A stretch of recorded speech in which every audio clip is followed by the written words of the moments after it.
30 ಜನ ಶಾಸಕರು 3 ಬಾರಿ ಮತ್ತು ಅದಕ್ಕಿಂತ ಹೆಚ್ಚು ಚುನಾಯಿತರಾಗಿರ್ತಕ್ಕಂಥವರು AICC ಮುಖ್ಯಸ್ಥರನ್ನ ಭೇಟಿ ಮಾಡಲಿಕ್ಕೆ ಹೋಗ್ತಾ ಇದ್ದೀವಿ. ಯಾಕಂದರೆ 2.5 ವರ್ಷ ಆದಮೇಲೆ ಬದಲಾವಣೆ ಮಾಡ್ತಕ್ಕಂಥ ವಾತಾವರಣ ಇತ್ತು. 3 ವರ್ಷ ಆದರೂ ಬದಲಾವಣೆ ಆಗಲಿಲ್ಲ. ಅದಕ್ಕೋಸ್ಕರ AICC ವರಿಷ್ಠರನ್ನ, AICC ಅಧ್ಯಕ್ಷರು ಮತ್ತು ಸಂಬಂಧಪಟ್ಟ ಎಲ್ಲ ವರಿಷ್ಠರನ್ನ ಭೇಟಿ ಮಾಡಿ ರೀಶಫಲ್ ಮಾಡಿ, ಯಾರನ್ನಾದರೂ ಮಾಡಿ, ಇಂಥವ್ರನ್ನೇ ಮಾಡಬೇಕು ಅಂತ ಏನಿಲ್ಲ ಅಂಥೇಳಿ ನಾವು ಅವ್ರಿಗೆ ಒತ್ತಾಯ ಮಾಡಲಿಕ್ಕೋಸ್ಕರ ಹೋಗ್ತಾ ಇದ್ದೀವಿ. 30 ಜನ ಶಾಸಕರು 3 ಬಾರಿ ಮತ್ತು ಅದಕ್ಕಿಂತ ಹೆಚ್ಚು ಚುನಾಯಿತರಾಗಿರ್ತಕ್ಕಂಥವರು AICC ಮುಖ್ಯಸ್ಥರನ್ನ ಭೇಟಿ ಮಾಡಲಿಕ್ಕೆ ಹೋಗ್ತಾ ಇದ್ದೀವಿ.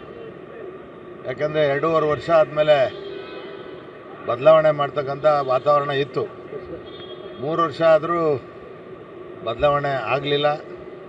ಅದಕ್ಕೋಸ್ಕರ AICC ವರಿಷ್ಠರನ್ನ, AICC ಅಧ್ಯಕ್ಷರು ಮತ್ತು ಸಂಬಂಧಪಟ್ಟ ಎಲ್ಲ ವರಿಷ್ಠರನ್ನ ಭೇಟಿ ಮಾಡಿ ರೀಶಫಲ್ ಮಾಡಿ, ಯಾರನ್ನಾದರೂ ಮಾಡಿ, ಇಂಥವ್ರನ್ನೇ ಮಾಡಬೇಕು ಅಂತ ಏನಿಲ್ಲ ಅಂಥೇಳಿ ನಾವು ಅವ್ರಿಗೆ ಒತ್ತಾಯ ಮಾಡಲಿಕ್ಕೋಸ್ಕರ ಹೋಗ್ತಾ ಇದ್ದೀವಿ.